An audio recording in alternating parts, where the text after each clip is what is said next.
The first time the sky turned black over Bremen, Staff Sergeant Thomas Hale of Altoona, Pennsylvania, thought it was smoke from the oil tanks.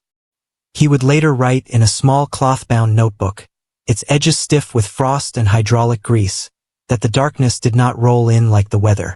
Thickened. It gathered weight. It pressed downward as if the air itself had become iron. He was 23 years old, a waist gunner aboard a B-17 Flying Fortress flying in the 1st Air Division of the 8th Air Force, and by the winter of 1943 he had already learned the difference between fear and recognition. Fear came before a mission. Recognition came when you understood you were already inside it. That morning over northern Germany, recognition arrived first. The formation had crossed the Dutch coast at altitude, contrails stretching white and fragile behind hundreds of bombers in disciplined rows. From the ground, it must have looked like geometry, precise American industrial. From inside the aircraft, it felt like vibration and noise and metal fatigue. Hale's world existed between aluminum skin and sky.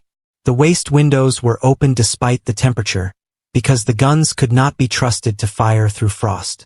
At 25,000 feet, the cold was not simply cold. It was invasive. It reached through wool and leather and muscle. The slipstream clawed at his oxygen mask and tugged at his gloves until his fingers felt carved from wood. He remembered the smell most vividly. Oil, cordite residue from previous sorties, hot wiring, sweat frozen into canvas.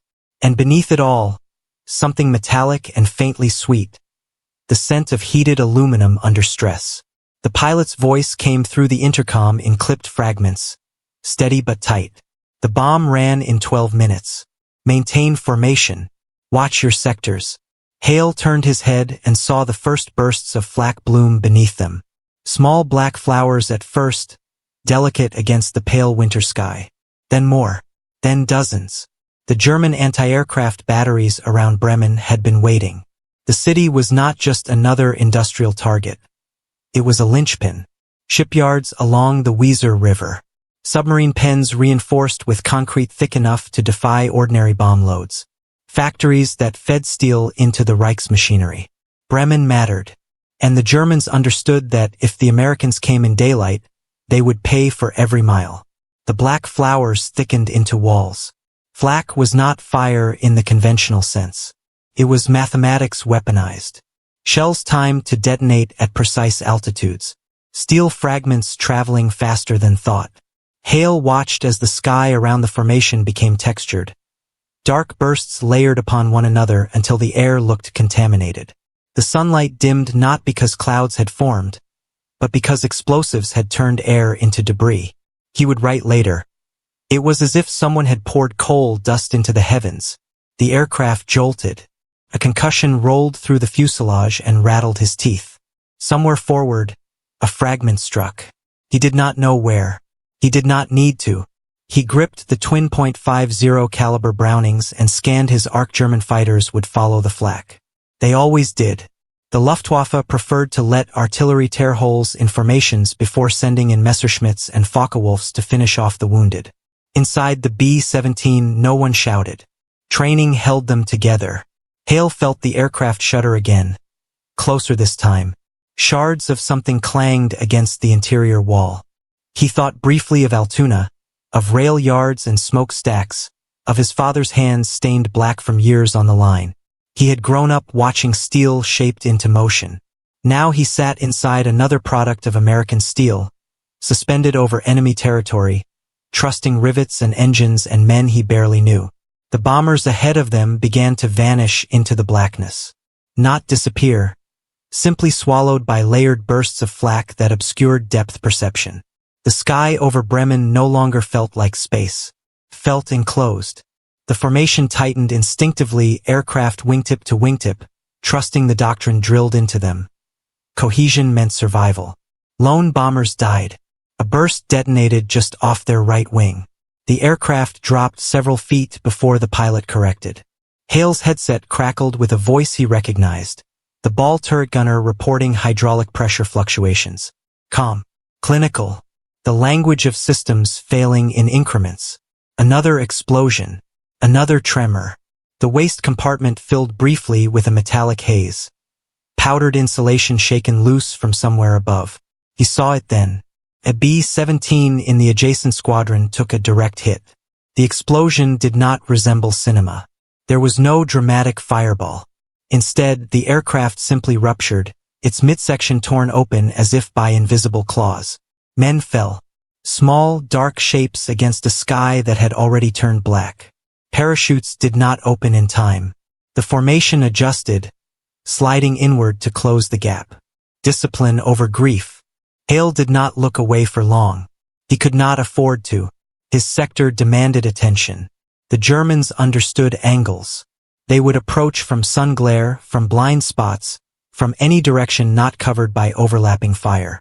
The first fighters appeared as silhouettes slicing through flak.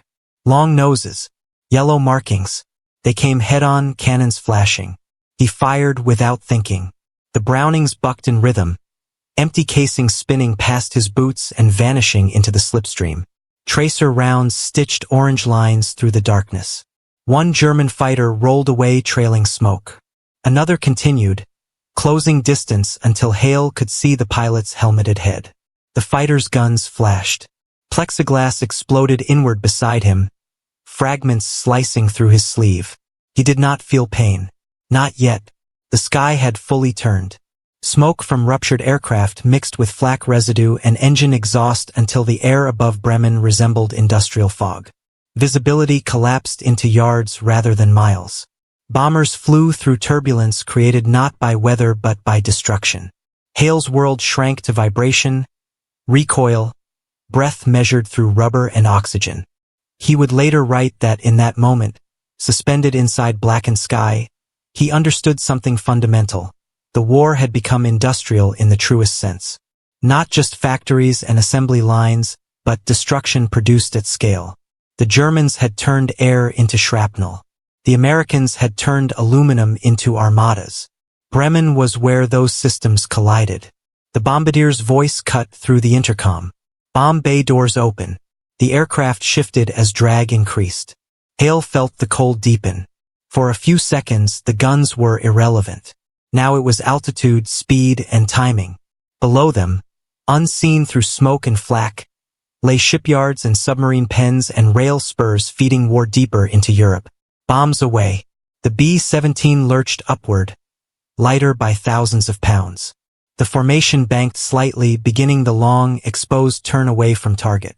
This was the most dangerous phase. Predictable trajectory. Slower speed. Fighters would press hardest now. Hale kept firing. The sky over Bremen remained black long after the bombs fell. And in his notebook, weeks later, when the adrenaline had drained and the frostbite in his fingers had begun to ache in warmer air, he wrote a single line beneath that day's entry. The sky did not darken because of the weather. It darkened because we decided it must. The darkness over Bremen did not lift when the bombs fell. If anything, it thickened, as though the sky resented what had just passed through it. Hale would later describe the outbound leg as more terrifying than the approach, because on the way in there was still purpose ahead. On the way out, there was only survival. The formation had done its work. Now it had to endure the consequence of it. German gunners recalibrated. Fighter squadrons adjusted angles. The industrial heart below them had not been silenced. It had been provoked. The B-17 shuddered again, more violently this time. A sharp metallic crack rang through the fuselage, followed by the sudden howl of altered airflow. Hale smelled it immediately. Burning insulation. Not flame yet, just heat where it did not belong. He twisted at the waist and saw a thin gray ribbon curling from somewhere near the radio compartment. The intercom crackled with overlapping voices, engine 2 fluctuating, hydraulics reading erratic, tail gunner reporting limited traverse on his right arc. There is a particular stillness that descends inside a damaged aircraft at altitude.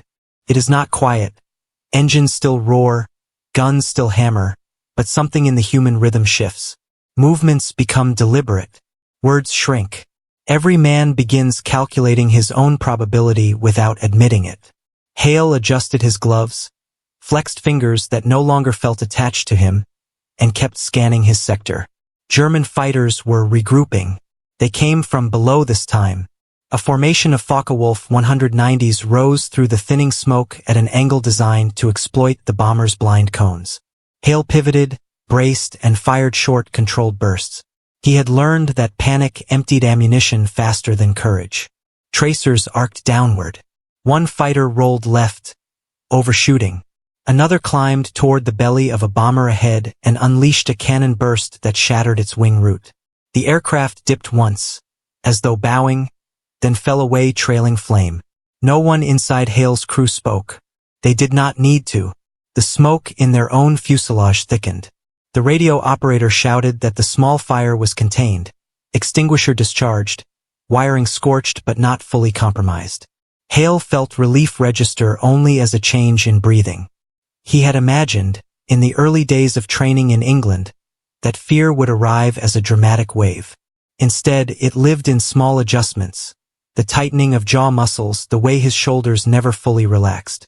Below them, through breaks in smoke, Hale glimpsed Bremen for the first time since the run began.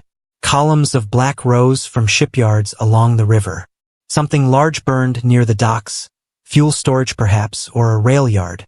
The bomb pattern had been tight. The bombardier would be satisfied. But satisfaction meant nothing at 25,000 feet. Damage on the ground did not shield aluminum from steel fragments in the air. Another explosion ripped near the tail. The aircraft yawed sharply. The tail gunner cursed, then corrected himself. The elevator controls sluggishness. Hale felt the subtle imbalance through his boots. They were no longer flying inside perfect formation geometry. They were flying inside compromise. The German fighters pressed closer now, emboldened by damaged bombers drifting from the group. Hale saw one peel off toward a crippled aircraft trailing fuel vapor. The Luftwaffe pilot did not fire immediately. He positioned carefully, conserving ammunition. Then a single burst.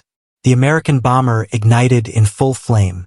Hale caught a glimpse of a parachute opening this time, white against black, before smoke swallowed the rest. His ammunition counter ran low. He swapped belts with stiff hands, fingers fumbling against frozen metal. A casing bounced against his cheek and lodged briefly against his oxygen mask before tumbling away. He tasted copper and realized he had bitten his lip without noticing. Inside the aircraft, systems stabilized just enough to continue. Engine 2 steadied. The fire was out, but altitude had dropped several hundred feet. At that height, small losses accumulated. German gunners recalculated again. Flak bursts began appearing at slightly lower brackets. The formation ahead thinned. What had been rows upon rows of bombers on the inbound leg was now fractured. Gaps where aircraft had once flown left empty corridors in the sky. Hale felt something close to anger at those spaces. They represented men he had seen at breakfast, men who had joked about powdered eggs and English tea. Another fighter closed head-on. This one came through flak like a blade through fabric, cannons firing in disciplined bursts. Hale and the top turret gunner converged fire, their tracers crossing. The German aircraft shuddered, dipped, and rolled away trailing smoke but did not fall. It vanished into the black haze below, fate unresolved. Time stretched. Minutes over target felt like hours. The outbound leg toward the North Sea required endurance measured not in distance but in sustained alertness. Hale's shoulders burned from recoil and tension. His lower back throbbed from bracing against turbulence. The cold had seeped past numbness into a deeper ache that felt structural. He thought again of Altoona, of snow falling softly on tracks that carried freight east and west without interruption. He had once believed industry was noise and smoke. Now he understood it as repetition. The Germans would rebuild what they could. The Americans would return. Aluminum would cross oceans again. Steel would detonate in air again. Bremen was not an event. It was part of a cycle. The coastline appeared faintly ahead, gray against darker gray. Crossing back over water always carried a different kind of relief. Not safety, German fighters could follow far, but a psychological line had been drawn. They were leaving the heart of the Reich behind them. The last serious attack came just before the Dutch coast. A coordinated pass by multiple fighters aimed at stragglers. Hale's aircraft, slightly lower and slower than ideal, drew attention. A burst of cannon fire tore through the left wing, puncturing a fuel tank. Vapor streamed outward. The engineer shouted readings, pressure dropping but manageable. Hale fired until the barrels of his Brownings shimmered with heat. He saw one fighter disintegrate mid-roll, wing shearing off. Another peeled away. Then, abruptly, the sky lightened. Not fully clear. Smoke still lingered, but the density of flak thinned. Fighters disengaged. The black over Bremen remained behind them like a bruise on the horizon. Inside the B-17, voices shifted tone. Not jubilant, not triumphant, merely less taut. Damage reports circulated. No fatalities aboard. Minor wounds. One deep cut along Hale's forearm where plexiglass had sliced through wool and flesh. He had not felt it until now. Blood had frozen along the edge of his sleeve. He looked back once more. The sky over Bremen remained darker than the surrounding winter air, a layered stain of smoke and explosive residue. It would dissipate by evening. The city would smolder. Repair crews would emerge. German families would count damage in brick and bone. Hale turned forward again. The engines droned toward England. The war had not ended. The mission had not even concluded. Landing would bring its own risks, crosswinds, damaged hydraulics, exhausted reflexes. But for the moment, the black sky receded behind them. In his notebook, he would later add a second line beneath the first. We left pieces of ourselves in that darkness. The North Sea never looked welcoming, but on that afternoon it appeared almost merciful. The water lay beneath them in a dull sheet of pewter, broken only by thin streaks of white where wind sheared across its surface. After the industrial violence over Bremen, the emptiness felt unnatural. There were no searchlights here, no rising bursts of flak, no spirals of fighters climbing toward them. Only distance, only cold, only the steady vibration of 4 Wright Cyclone engines dragging a wounded machine toward England. Inside the B-17, the crew shifted from combat reflex to mechanical survival. The engineer moved down the narrow fuselage checking hydraulic lines, glancing at gauges, calculating fuel burn against the punctured tank. The radio operator rewired a scorched section of insulation with hands that trembled only when idle. The navigator recalculated drift corrections. The aircraft was no longer holding optimal altitude or speed. Every small imperfection multiplied over open water. Hale eased back from his guns for the first time in hours. The twin barrels of the Browning .50s were streaked black and silver from heat cycling. The metal carried a faint burnt sweetness, the smell of cordite and friction. His forearms trembled, not from fear but from sustained recoil. He flexed his fingers and felt the deep ache of impact travel into bone. Combat left no dramatic signature in the moment. It registered later as fatigue that seemed to live inside the joints. The tail gunner's voice came faint through the intercom. No contacts. It sounded almost suspicious, as though he did not trust the quiet either. Hale allowed himself one controlled breath. The oxygen mask still pressed against his face, drying his lips. He lifted it briefly to wipe the blood from his forearm. The cut was clean, shallow but long, likely from the fractured plexiglass panel that had cracked during the last fighter pass. The cold had slowed the bleeding. He wrapped it in gauze without comment. Over the sea, perspective returned. He thought about the bomb run again, not with pride, not with regret, but with analysis. The grouping had been tight. The lead bombardier had held formation steady under fire. Bremen's shipyards had been a priority target for months. Submarines and supply vessels moved through that port. Destroying industrial capacity was not theatrical. It was arithmetic. Fewer ships meant fewer torpedoes in the Atlantic. Fewer torpedoes meant more convoys reaching Britain.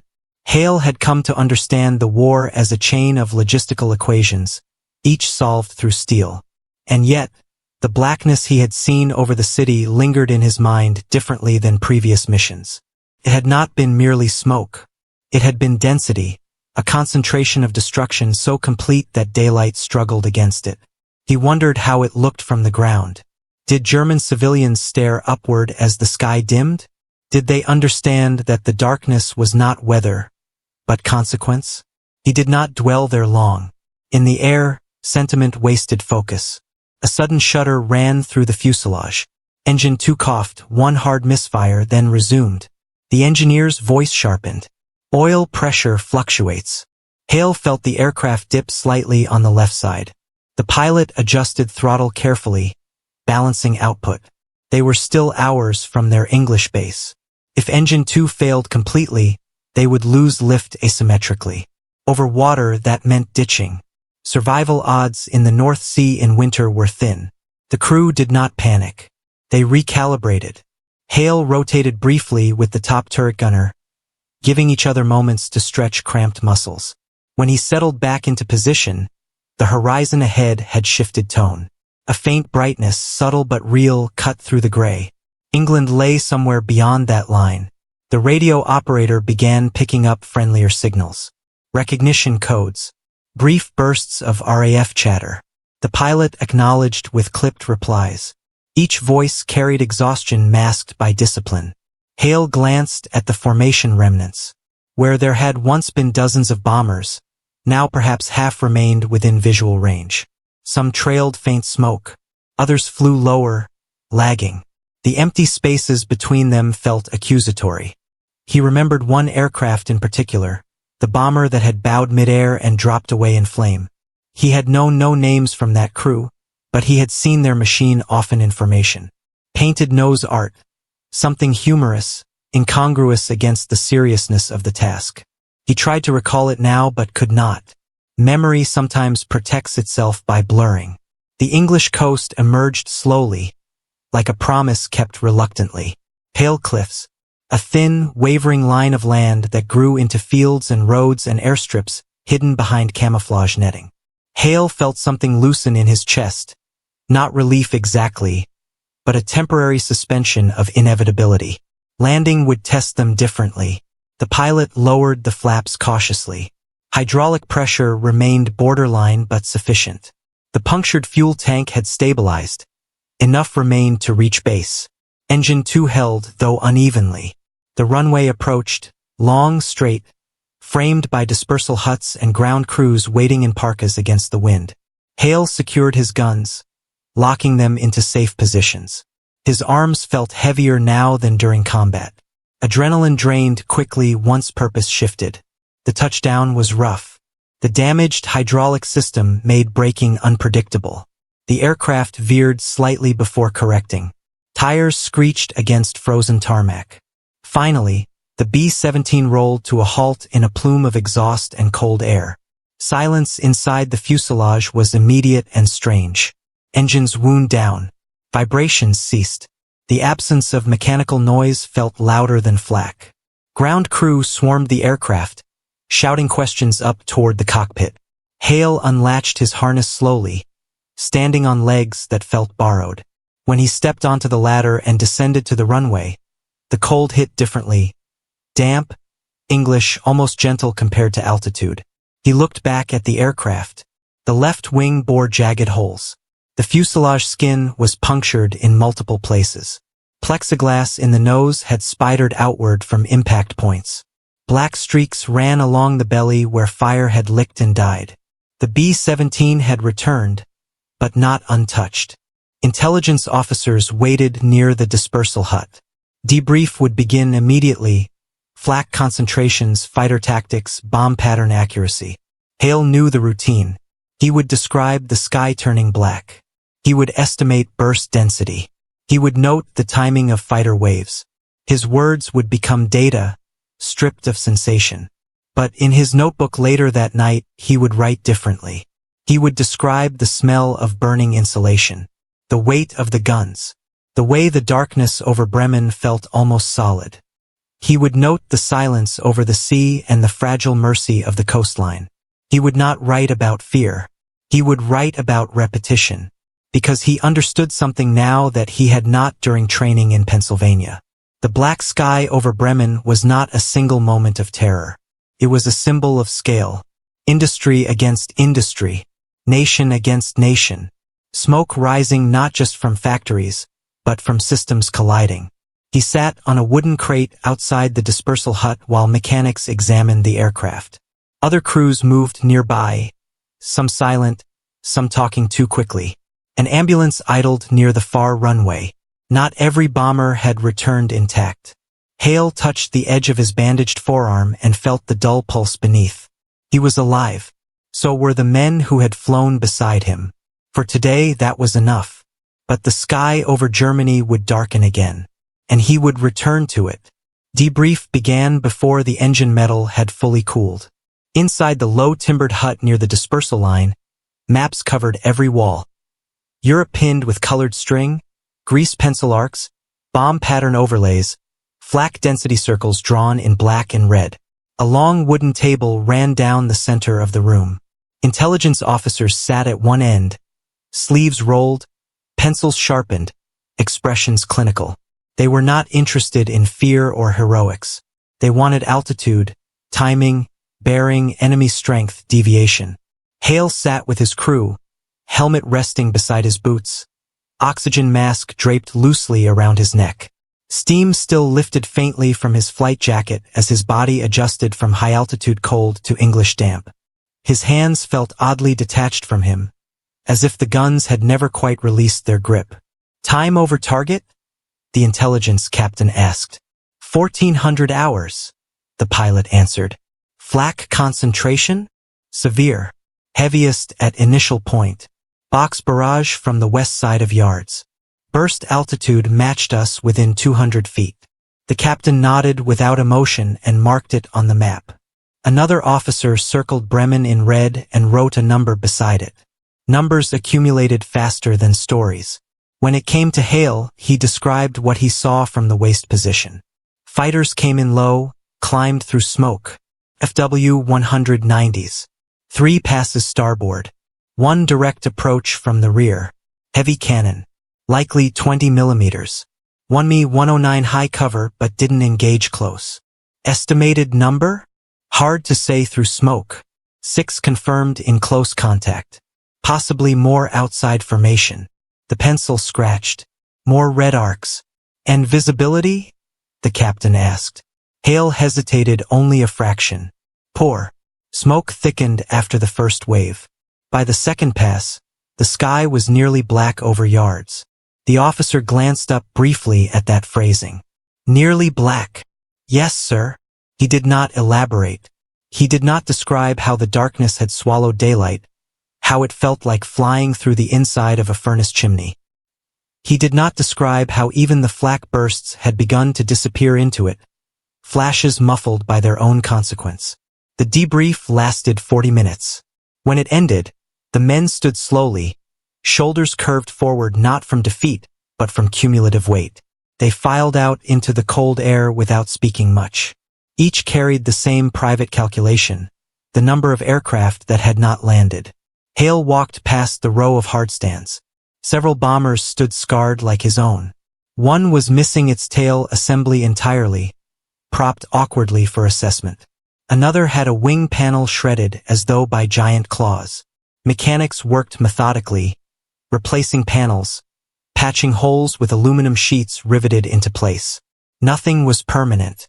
Everything was reparable until it wasn't. In the mess hall that evening, the air was heavy with boiled cabbage and coffee. Men ate quietly. Some laughed too loudly at trivial remarks. Others stared at trays without appetite. On the far wall, a chalkboard listed missions completed. A new tally mark had been added. Hale sat with his back to the wall as he always did. He preferred to see the room. The habit had followed him from childhood hunting trips in Pennsylvania, when his father had insisted on awareness as instinct. Always know what's behind you, his father used to say. Now the phrase held darker utility. Across from him sat the navigator, hands still faintly shaking as he held his coffee tin. We lost 3, the navigator said quietly. Hale nodded. 4th Squadron's down 1-2. The arithmetic expanded. After dinner, Hale returned to the barracks hut assigned to his crew. The room smelled faintly of damp wool and boot polish. Each bunk held a footlocker beneath it, personal items folded inside, letters, photographs, a shaving kit, a Bible or paperback novel. Normal objects arranged inside abnormal context. He retrieved his notebook from his locker. It was not regulation. Official after-action reports were dictated and filed. This book was his own. Brown leather cover, edges worn. Inside, dates written neatly along margins. Observations without flourish. He sat on the lower bunk and began writing. February 1944. Bremen. Smoke thicker than any prior target. Visibility reduced mid-mission. Flak accurate. Fighters aggressive. The sky darkened near night. He paused. The words felt insufficient. He continued. Industrial damage appears significant. Shipyard structures impacted directly. Fires visible across the eastern quadrant. Enemy resistance concentrated but not disorganized. Again insufficient. He stopped pretending he was writing for posterity and wrote for himself. The sky did not fade, it collapsed. The sun disappeared into man-made weather.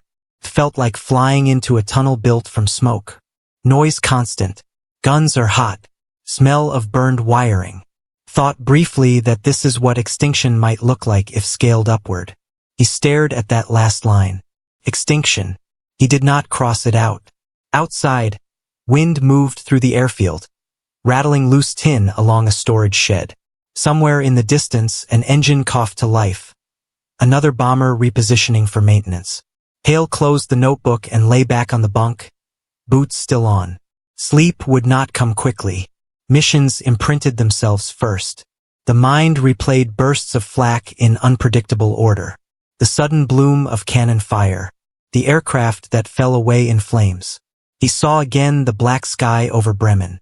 He thought of the men below, German workers, dockhands, naval crews, clerks in offices adjacent to the yards. Did they run when the sirens began? Did they look up at the incoming formations and measure their odds? Did they also feel the sky collapse? The war at altitude created distance that ground soldiers never possessed. He had never seen a German face close enough to recognize fear. Only aircraft silhouettes, mechanical and impersonal. And yet the destruction was intimate in consequence. He rolled onto his side and stared at the thin wooden wall beside his bunk. The grain in the timber traced irregular lines like rivers on a map. He imagined Germany beneath that black sky, cities arranged like coordinates on those intelligence maps, each one destined to darken. He understood something now with greater clarity. What they were doing over Bremen was not tactical harassment. It was systematic dismantling. Steel against steel. Production lines turned into ash. The sky itself weaponized. And it would not stop. The next target would come within days. Perhaps Hamburg. Perhaps Leipzig. Perhaps Berlin itself. Each mission is a repetition of the same pattern. Climb, cross the sea, penetrate flak, endure fighters, release bombs, escape if possible. He turned back onto his back and closed his eyes. In the dark behind his eyelids, the sky was still black. 3 days later, they were back in the air. The mission board in the operations hut had revealed the next target at dawn. Hamburg. The word had carried weight even before the briefing began. Hamburg was not merely a city. It was Germany's second largest port, a naval artery, a shipbuilding center, a warehouse of fuel, machinery, and men. It was also a symbol. The previous summer, the British had burned it in firestorms so intense that entire neighborhoods had liquefied. Now the Americans would return to it in daylight. The briefing room smelled of chalk, dust, and sweat. A red curtain was pulled back to reveal the map. The colonel pointed with a wooden stick as he spoke in measured cadence. Primary target, Blohm and Voss shipyards. Secondary, oil storage east of harbor. Heavy flak expected. Fighter presence confirmed. Intelligence estimates reinforced units in the area after recent night raids. A murmur ran through the room. Not fear exactly, but recognition. Hamburg meant density. Flak batteries layered over one another. Interlocking arcs. Barges timed to altitude. Hale sat upright, pencil poised above his notebook. He wrote coordinates, headings, and estimated wind drift. He did not write what he was thinking. Hamburg meant the sky would burn again. By mid-morning, the runway trembled as engines roared to life in sequence. Hale climbed through the fuselage to his waist gun position, metal cold beneath his boots. He checked ammunition belts by touch, oxygen line connection, headset wire. Outside the open waist window, frost clung to the wing. Takeoff was routine until it wasn't. The bomber ahead of them lifted too slowly, tail dipping dangerously before stabilizing. For a split second, Hale imagined it cartwheeling across the runway, flame swallowing aluminum before the mission even began. But it rose cleanly, and their own wheels followed seconds later. They formed over the English coast in tight geometry. Sunlight flashed off dozens of wings. It was almost beautiful in abstraction. Precision flight, synchronized ascent, contrails carving white lines into blue. Then they crossed the channel. Cloud cover thinned as they approached the German coastline. Smoke already lingered faintly on the horizon. Residue from prior raids, from factories that never quite stopped burning. Flak expected within 5 minutes. The pilot's voice crackled through Hale's headset. The first bursts appeared ahead, black flowers blooming against the pale sky. Then more. Then entire curtains of them. Hamburg's defenses were not tentative. They were layered like armor. The aircraft jolted as the first shockwave struck. Not a direct hit, but close enough to rattle ribs and teeth. Hale braced his boots and leaned into the gun. Through his sight, he saw the harbor unfolding below. Ships moored along piers, cranes frozen in silhouette, rail lines feeding warehouses like veins. Then the smoke began again. It rose not only from previous damage but from new impacts as the lead squadrons released their loads. Explosions erupted in clusters.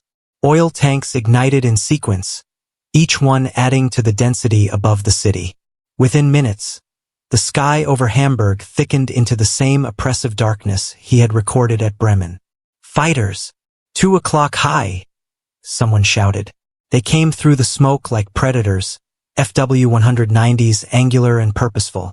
One dove straight at Hale's side of the formation. He squeezed the trigger and felt the gun vibrate violently in his hands. Tracers streaked outward, red against blackened air.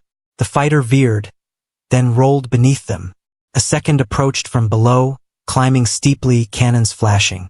The bomber ahead of Hale's aircraft erupted in sparks along its wing route. For a terrifying moment, flame licked across its fuselage, but it held formation. Hale kept firing, bursts disciplined despite adrenaline clawing at his throat. He saw one German aircraft bank too slowly after its pass.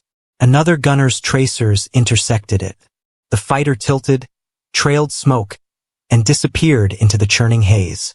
The formation pressed forward. Bomb bay doors opened beneath them. The sudden drop in vibration was noticeable even from Hale's position. The bombardier's calm voice counted down. Steady, steady, bombs away. The aircraft lurched slightly upward as thousands of pounds of ordnance released into the void. Hale leaned outward as far as his harness allowed and watched them fall. Small black shapes vanishing into smoke. Moments later, the city answered. A rolling concussion surged upward through the cloud layer. Fire blossomed in rapid succession. The oil storage fields became torches. Ships rocked violently in harbor. Entire blocks seemed to shudder and dissolve. The smoke thickened so completely that sunlight failed again. It was not twilight. It was obliteration.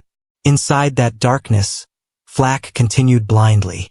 Bursts detonated almost at random, guided by sound and radar. One exploded so close to Hale's position that metal fragments sliced through the open waist. Something struck his shoulder and spun him sideways. He gasped, instinctively checking for blood. The fragment had cut through his flight jacket but lodged in the bulkhead behind him. He felt warmth along his arm but no catastrophic pain. "Waist okay?" the pilot demanded. "Still firing," Hale answered. He did not mention the trembling in his hands. The return leg was worse. German fighters regrouped beyond the heaviest smoke and harried the formation as it turned west. One bomber below them lost an engine entirely, propeller frozen at grotesque angle. It drifted downward slowly, unable to maintain altitude. Hale watched it fall away, watched 2 parachutes bloom, then vanish into clouds. He did not know if the crew would survive landing, capture, or the impact itself. The channel appeared at last, gray and indifferent beneath them. Only then did the flak cease entirely. Only then did silence creep back into the cabin between bursts of engine noise. They landed mid-afternoon. 2 aircraft from their group did not. In the debriefing hut, intelligence officers noted damage to the Blohm and Voss yard as significant. Oil storage destruction confirmed. Enemy fighter resistance moderate to heavy. No one recorded the quality of the darkness. That night, Hale wrote again in his notebook. Hamburg, smoke beyond prior scale. Fire fed by fuel reserves. The city is engulfed. Flak indiscriminate within clouds. Shoulder struck by a fragment minor. He paused, then added, "This is not a battle in the conventional sense. It is erosion. Steel eroding steel. The sky is no longer sky over major targets, transformed into an atmosphere of ash." He closed the book slowly. The black sky was no longer singular to Bremen. It was spreading. The last entry in Harold Hale's memoir was not written over Germany. It was written months later in a hospital ward outside Norwich, under a window that looked out over hedgerows instead of burning cities. He had survived Bremen. He had survived Hamburg. He had survived 9 more missions over industrial Germany as winter tightened its grip and the Reich's defenses grew more desperate. He had watched the Luftwaffe thin. He had watched flak grow less precise as fuel and coordination failed. He had watched formations that once lost 6 bombers lose only 1. He had watched the sky slowly reclaim its blue. What he did not survive intact was the 10th mission after Hamburg. March 1944. Target: aircraft assembly plants near Brunswick. The weather is poor. Visibility intermittent. The formation had flown through cloud cover most of the approach, emerging briefly into pale sunlight just as German fighters broke through the mist.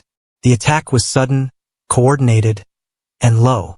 1 FW-190 slipped beneath their bomber and fired upward at near point-blank range. The first burst tore through the bomb bay. The second ignited fuel vapor. Hale never described the explosion in technical detail. He did not recount the trajectory of the aircraft, nor the angle of descent. He wrote only this: the world went white before it went black. He regained consciousness on the ground in snow. His parachute had deployed. His left leg had not. It was the waist position that had taken the brunt of the blast. Shrapnel had shredded the fuselage.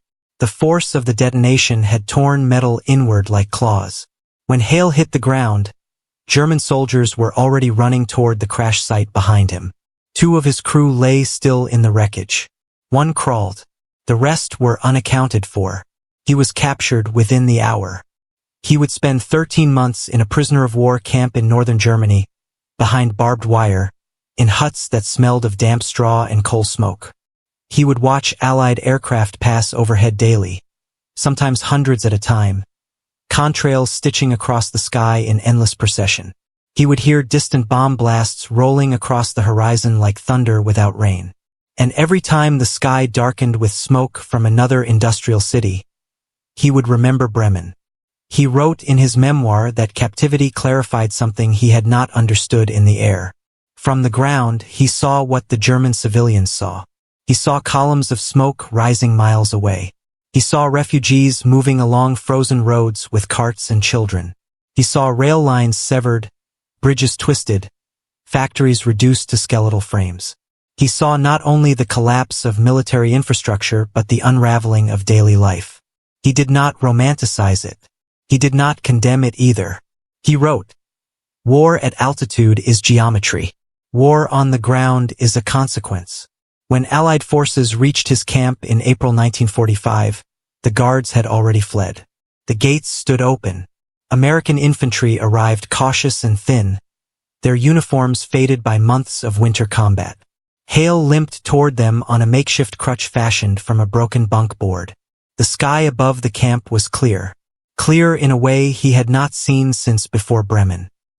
He returned to Pennsylvania that autumn with a cane and a box of papers, letters from home, fragments of maps, and the notebook he had carried through fire and capture.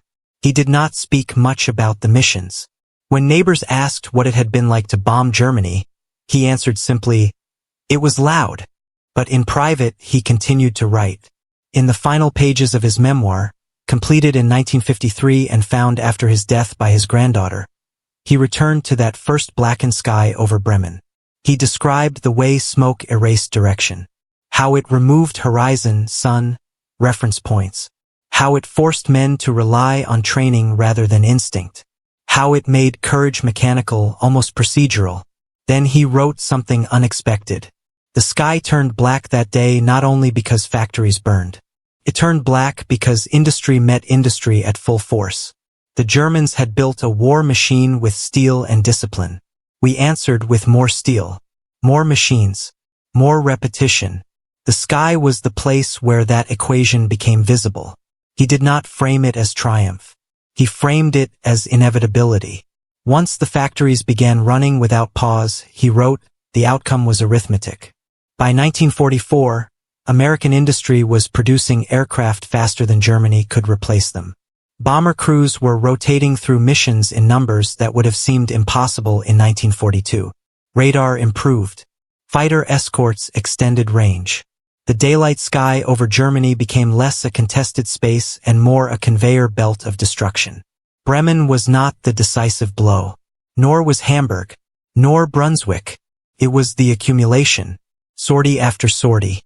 Contrail after contrail. Factory after factory. The sky did not turn black once. It turned black repeatedly, methodically, until the Reich's capacity to fight at scale collapsed under its own smoke. Harold Hale never called himself a hero. He never described the gun in his hands as anything but equipment. He never wrote about killing. He wrote about patterns, about logistics, about the feeling of altitude and vibration and metal trembling under stress. He understood, perhaps more clearly than most, that what broke German morale in 1944 was not a single squadron or a single battle. It was the realization that the darkness would return tomorrow. And the day after that. And the day after that. The sky over Bremen was not merely a battlefield. It was a forecast. When Hale died in 1988, his memoir remained unpublished. It did not contain soaring speeches or cinematic bravado. It contained coordinates, temperatures, mechanical observations, and quiet reflections on smoke. Yet within those pages lies one of the clearest human records of industrial war ever written, not from a general's desk or a statesman's podium, but from a waist gun position at 25,000 feet. The found Memoirs of a Pennsylvania gunner do not glorify the sky turning black over Bremen. They explain it. And in explaining it, they reveal the deeper truth of the air war over Europe. The darkness was never accidental. It was engineered.